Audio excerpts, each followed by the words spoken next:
On a amené Sophie à rechercher le contact visuel avec son poulain.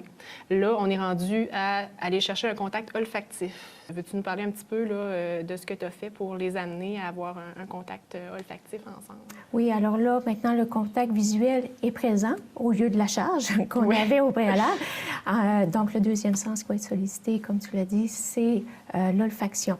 Donc, qu'on appelle un flairage naso-nasal lorsque les chevaux se rencontrent. Donc, ça, c'est un comportement inné.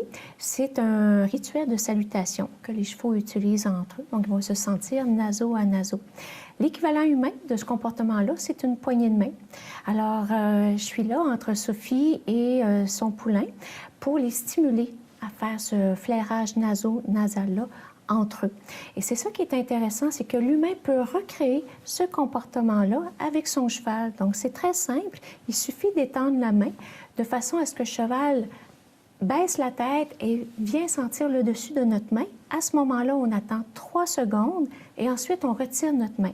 La raison pour laquelle on retire notre main après 3 secondes, c'est que le prochain sens qui va être sollicité chez le cheval, c'est le sens du toucher. Donc, il se peut qu'il vienne babiner un petit peu avec sa bouche. Et là, on ne veut pas de comportement indésirable à ce niveau-là.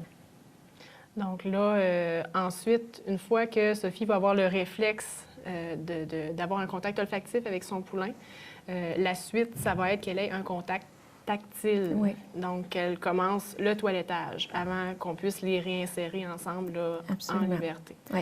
Donc, c'est quand même intéressant de noter que le sens du toucher vient en dernier chez le cheval, alors que chez l'humain, souvent, c'est ce qu'on est porté à faire en premier, de toucher le cheval lorsqu'on le rencontre, plutôt que de lui présenter sa main, comme tu disais, et de se faire sentir. Oui, absolument. Donc, on pourrait avoir intérêt là, à utiliser ça dans nos contacts quotidiens avec les chevaux, dans le fond, de présenter la main et d'utiliser le contact olfactif au lieu de toucher tout de suite. Et en plus, le cheval le recherche, ce contact olfactif-là.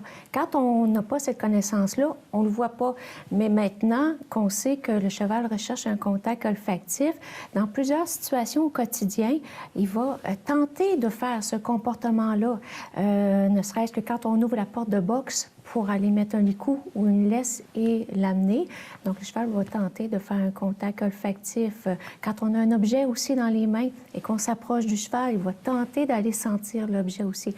Alors, c'est important de lui laisser faire ce comportement-là. Donc, autant que ce soit entre chevaux, avec l'humain ou avec un objet, ça fait partie de son mode de communication. Donc, on a intérêt à le faire avec lui. Oui.